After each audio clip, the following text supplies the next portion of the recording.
जय हिंद दोस्तों. Just kidding. Hello, good morning and welcome back to my channel, and you are watching Sundays with Kritika chapter 18. And why am I recording here? So yeah, here I am and we are recording here today.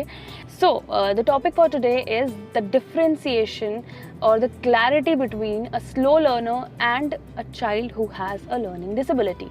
So obviously yes, there's a difference, and since learning disability एक काफ़ी new term है, और क्योंकि ये एक new term है, जब हम इसके बारे में बताते हैं, जब हम बात करते हैं कि लर्निंग डिसेबिलिटी के क्या साइंस हो सकते हैं, क्या अर्ली साइंस हो सकते हैं, क्या स्ट्रैटेजीज हो सकती हैं उसको कोप अप कराने के लिए, ग्रेड लेवल तक आने के लिए, एंड एट्सेट्रा एट्सेट्रा.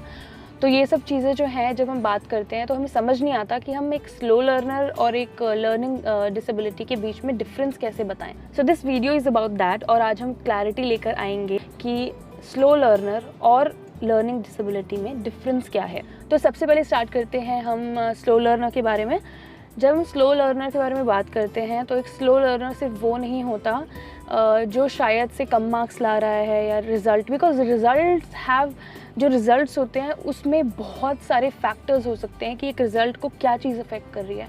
अगर रिज़ल्ट अचानक से ख़राब है, हम अचानक से उनको किसी भी नाम से लेबल नहीं कर सकते.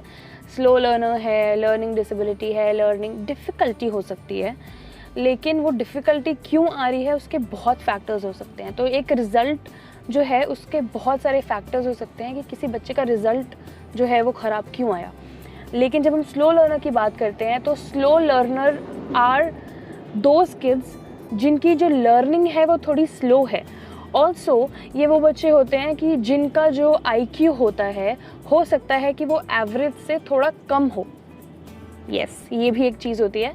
सो हो सकता है जो स्लो लर्नर है उसकी IQ जो है वो थोड़ी एवरेज से कम हो, जबकि लर्निंग डिसेबिलिटी में जो IQ होती है वो या तो एवरेज होती है या एवरेज से हो सकता है ज़्यादा भी हो, लेकिन कम नहीं होती है.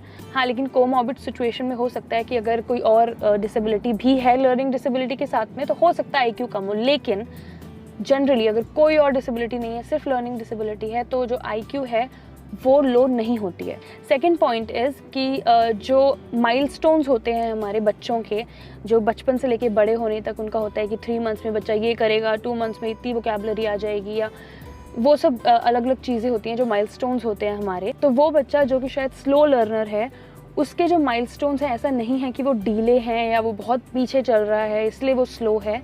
एक्चुअली क्या होता है कि वो शायद अपनी एज लेवल के हिसाब से ही उसके माइलस्टोन्स अचीव हो रहे हैं, लेकिन डिफरेंस सिर्फ इतना आता है कि उसके जो पेस है वो थोड़ा स्लो है. ऐसा नहीं है कि कोई चीज़ है जो कि वो कर नहीं पाएगा या वहीं पे स्टॉप लग चुका है. वो तो वैसे लर्निंग डिसेबिलिटी में भी कभी स्टॉप नहीं लगता, किसी डिसेबिलिटी में कभी स्टॉप नहीं लगता, because with the right support, with the right people, disabilities जो होती हैं वो भी आपको बहुत इनेबल कर सकती हैं और करती हैं. ऑन द अदर हैंड जो लर्निंग डिसेबिलिटी होती है उसमें ऑब्वियसली एक्सटर्नल फैक्टर्स मैटर करते हैं, लेकिन बहुत ज़्यादा मैटर करता है अपना इंटरनल फैक्टर जो कि होता है ब्रेन के अंदर. तो जब हम बात करते हैं लर्निंग डिसेबिलिटी की, तो लर्निंग डिसेबिलिटी में 2 पार्ट्स आप बोल सकते होते हैं.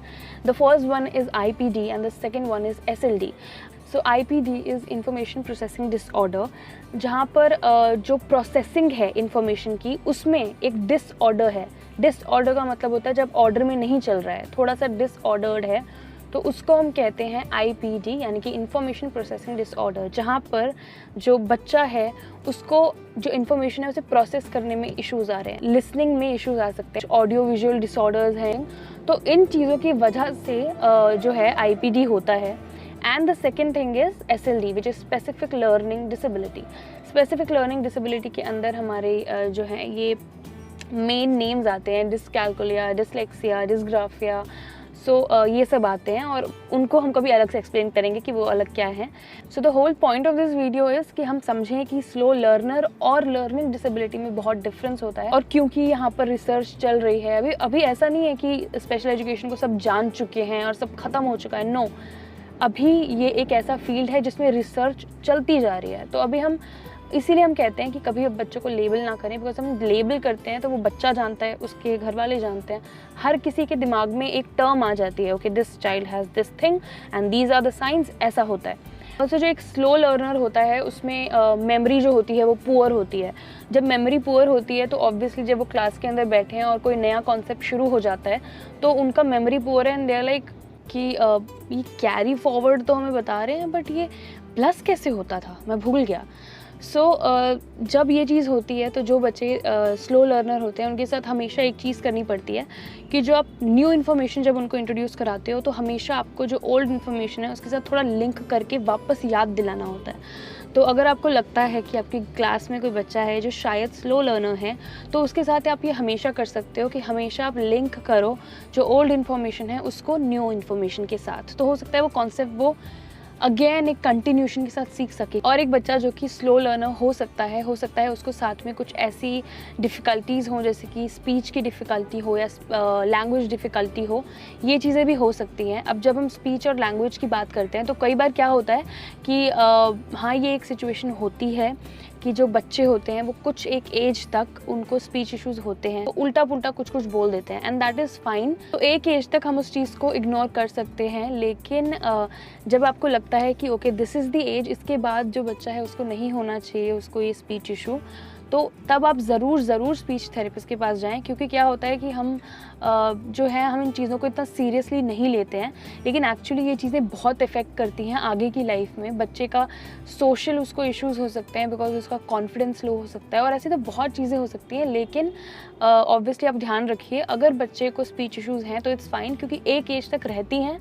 लेकिन अगर आपको लगता है कि अब वो ज़्यादा है, अभी तक ख़त्म नहीं हुआ, तो do go to a speech therapist. और जब हम बात करते हैं लर्निंग डिसेबिलिटी की, तो जो लर्निंग डिसेबिलिटी होती है वो हमारी सेंट्रल नर्वस सिस्टम जो होता है बच्चे का, उसको अफेक्ट करती है। जो बच्चा होता है उसको कुछ जो इन्फॉर्मेशन है उसको एक्वायर करने में उसको डिफ़िकल्टीज़ आती हैं और उसको एकेडमिक्स में इश्यूज़ आ सकते हैं, सोशली इश्यूज़ आ सकते हैं, साइकोलॉजिकली इश्यूज़ आ सकते हैं, बहुत सारे इश्यूज़ हैं जो आ सकते हैं। सो ये स्लो लर्नर जो होते हैं उनके अपनी एक स्ट्रगल्स होते हैं, लेकिन सिमिलरली लर्निंग डिसेबिलिटी के भी कुछ अलग स्ट्रगल्स होते हैं।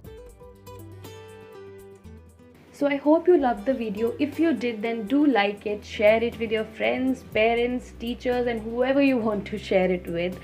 Do comment and let me know how do you feel about this video, and if there are some glitches or something wrong with it, do let me know. You can also follow me on Instagram and Facebook. I hope the other half of your Sunday goes amazing. Stay happy, stay kind, and keep watching Sundays with Kritika.